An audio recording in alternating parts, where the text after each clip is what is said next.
United, he has ruled his team's luck following their match day 18-1 draw against MFM at the Lafayette Township Stadium. That's the coach for Nasarawa United and MPFL side, saying that the team should have won at home against MFM. The coach is not happy with the outcome. Let's talk about the Super Falcons of Nigeria, moving at lightning speed this morning. The Super Falcons coach on the wardrobe. It's no news that he has signed a 2-year contract, new deal with the team, and is already looking forward to a glorious outing at the 2022 Women's African Cup of Nations with the team. The contract will see him finish as the longest serving coach in the Super Falcons history at the end of the tenure in 2024. To recall that Wardrop was appointed as head coach by the NFF, that was in May 2020, and has recorded 7 wins, 4 defeats, and 1 draw in 12 games in charge of the team. He said, and I quote, "I would like to appreciate the support of the NFF and the president of NFF, Amutajero, on seeing the vision and having the confidence in me to continue with the team." That was the end of his quote.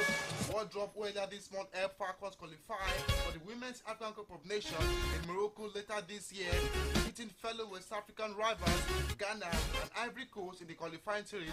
Hopes to lead the team to the 10th AFCON title in Morocco. Let's see how that one unfolds.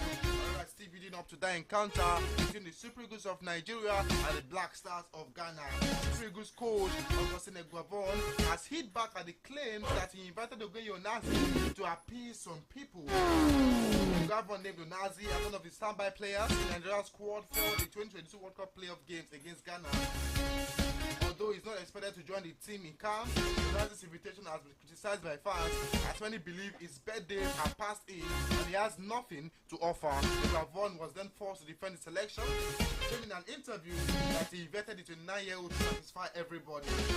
But his explanation caused even more controversy, with fans saying he has no control on squad selection. The former Torpedo Moscow player has now hit back as those claims, saying the words were twisted.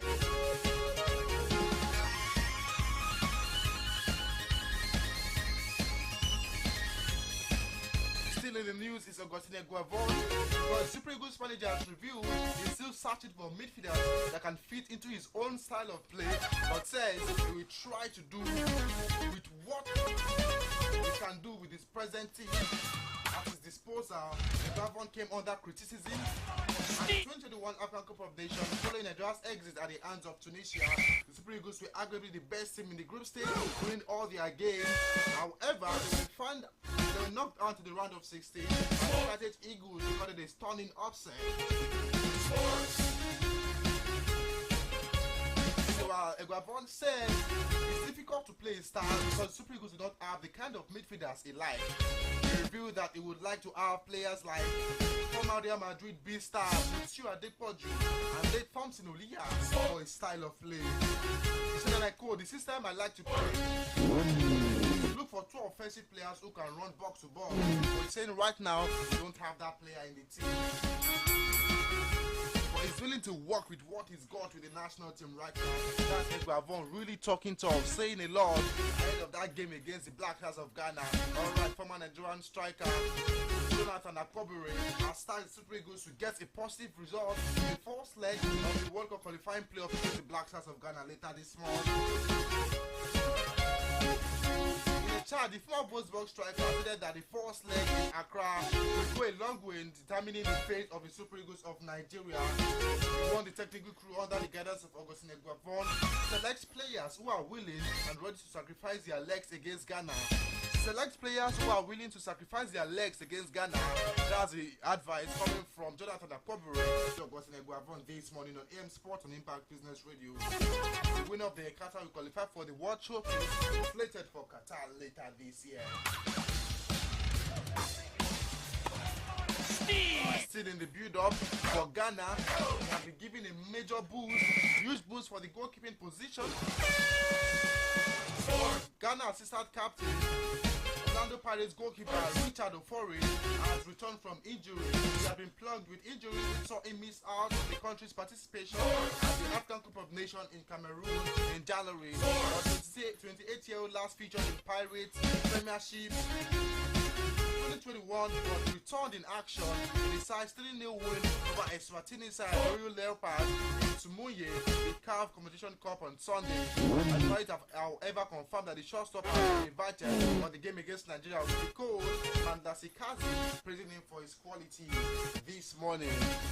So that's all we can take from the Nigeria-Ghana news.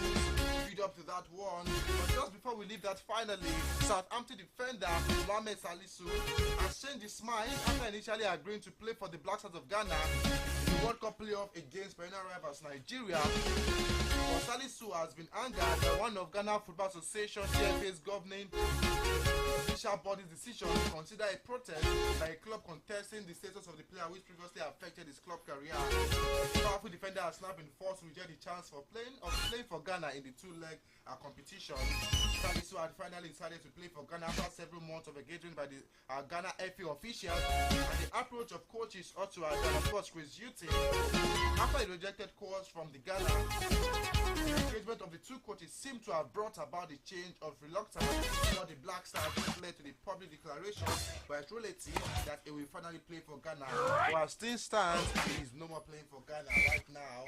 Barring any unforeseen circumstances, he won't feature in that game against the Super Eagles of Nigeria. Alright, moving on this morning, CM Sport on Impact Business Radio 92.5 FM. Your breakfast portion radio with Kenny Bamidele. We're talking about latest news going around in the world of sport. Over now to the English Premier League. English Premier League, what a game we saw last night. For Liverpool fans, that was a good one, a good result for Liverpool fans. It was Manchester City against Crystal Palace. Man City missed their chance to go 6-point clear at the top of the Premier League log as were held by a resilient Crystal Palace at the Selhurst Park. City dominated proceedings. They hit the woodwork twice while Emerick Laporte failed to find the back of the net at his mercy in the first half. The result means Liverpool can cut City's lead to 1 point by beating Arsenal on Wednesday in front of a boisterous crowd. Palace frustrated their opponent, although they created little themselves going forward. The points keep them 11 as they boosted their hopes of finishing in the top half. Just to let you know, 8 weeks ago, Man City lead at the top of the Premier League was 13 points. Although Liverpool were thought at that time with 2 games in hand.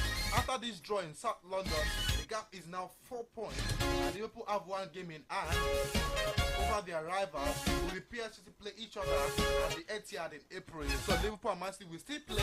That will be in the month of April. Maybe that could just be the deciding factor on who will win the league this season. Right.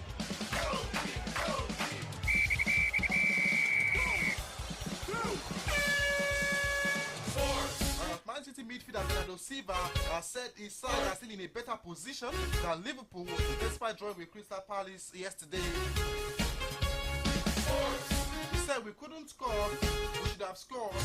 9 games to go, but it's still better to be in a position than in Liverpool's situation. They have to play in our stadium, so it's going to be exciting. That's what Silva is saying this morning. It's looking like the former Monaco man is pumped up for the Liverpool Man City game already. Even though we still have more than a month to go for that game.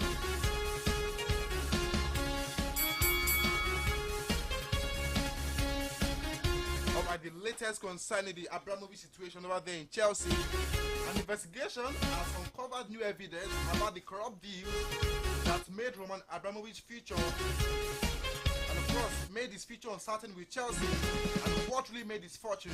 The Chelsea owner made billions after buying an oil company from the Russian government in a rigged auction that was in 1995. Abramovich paid around £250 million for Simfed before selling it back to the Russian government for $13 billion in 2005. His lawyer said there is no basis for the alleging he has amassed very substantial wealth through criminality. The Russian billionaire was sanctioned by the UK government last year because of his links to the Russian president Vladimir Putin. And Abramovich's assets have been frozen and has been disqualified as a director of Chelsea Football Club. That's according to the latest investigation released on the popular platform. Right.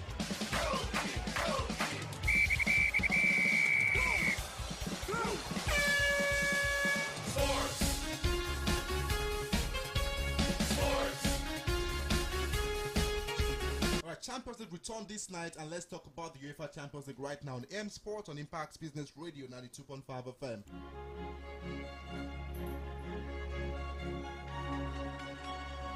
Alright, 4 teams pawned their ticket to the UEFA Champions League quarterfinals last week, and 4 more will do the same this week as the round of 16 second leg actions continues today and Wednesday.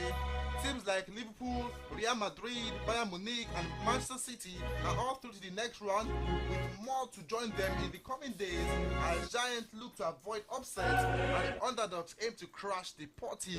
The slate is highlighted by United versus Atletico Madrid today, while the likes of Ajax, Chelsea and Juventus will look to get the job done at home and make it one step closer to the final. And before we talk about the preview of the United Atletico game, we've got some bills to pay. EM Sport will be back shortly after this break. Look, there's no easier way to say this. Slow internet is bad for business. So, if you want what's best, get the Airtel Smartbox Outdoor Unit for SMEs. Indeed, do business at internet speed of up to 200 megabytes per second with the Airtel Smartbox Outdoor Unit for SME and enjoy instant access to other amazing offers. Dial 1010 toll-free or send an email to airtelbusiness@ng.airtel.com to get started. Airtel, the smartphone network.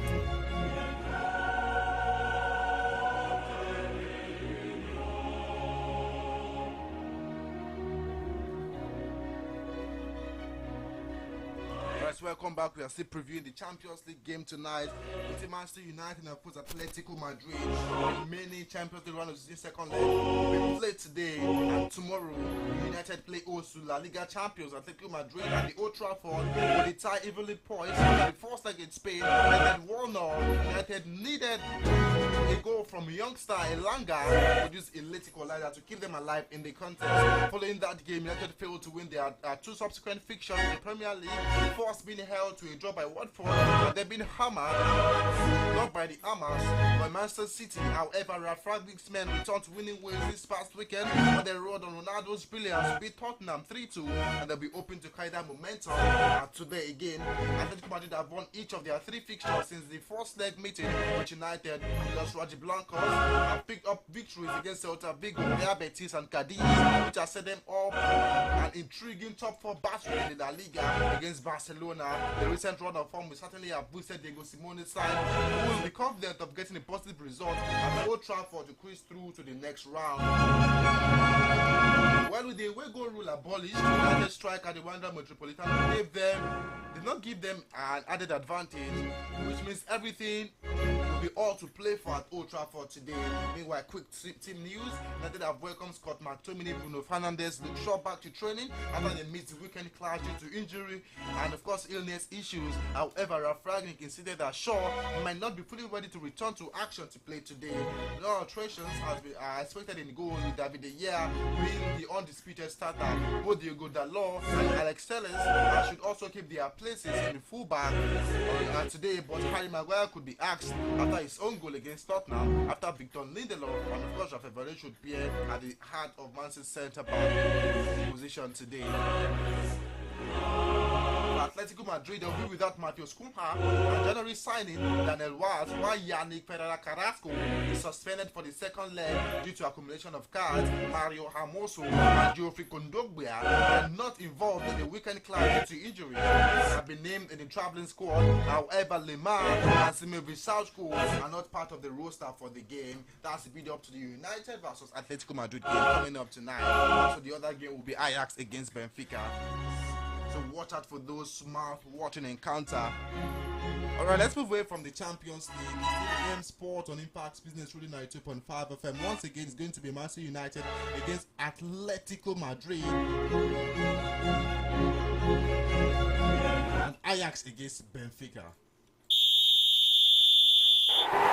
Scotland will play Poland in a friendly instead of their postponed World Cup playoff semi-final against Ukraine. That's in replacing that one. The game will be played at the Hampden on the 24th of March.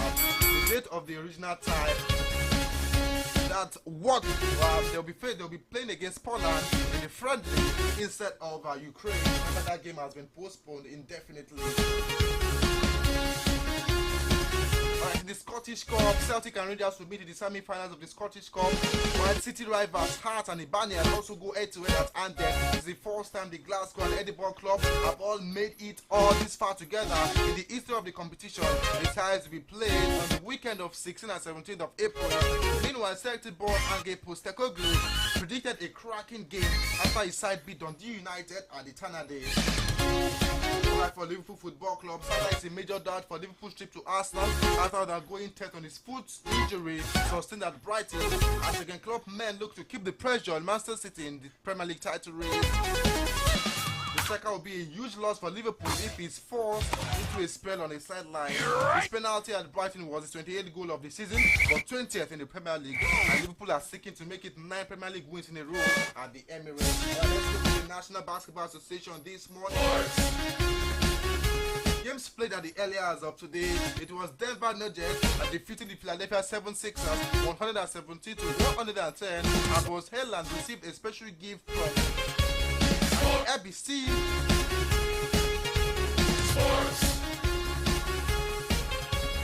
That encounter. Alright, Timberwolves also defeated the San Antonio Spurs 149 to 139, and the Milwaukee Bucks top Utah Jazz for the first time in their home 117 to 111 for the first time in a while. Lakers beaten by Toronto Raptors 114 to 103, and the Cleveland Cavs defeated the LA Clippers 120 to 111, and of course Atlanta Hawks top Trailblazers 122 to 113, and the Charlotte Hornets got the better of Oklahoma City Thunder 134 to 116. Golden State Warriors on Steph Curry's birthday dropped 47 points on his 34th birthday as Golden State Warriors beat the Washington Wizards 126 112. And Sacramento Kings topped the Chicago Bulls 112 to 103. That was how we ended this morning in all of the games played in the National Basketball Association. Alright, to wrap on AM Sport, the Tuesday edition of the program. You can join Afolabi Abdulafiz Abeno Sport for the Yoruba version of the Breakfast Sport Show of Radio Jawon Beta. 9 a.m. this morning, and meanwhile this afternoon is going to be Total Sport alongside Sportpreneurship. That's the business side of sport from 3:05 to 4 p.m. Do well to join us. It's a wrap on AM Sport this morning. I am Kenny by Midile signing out. Sports.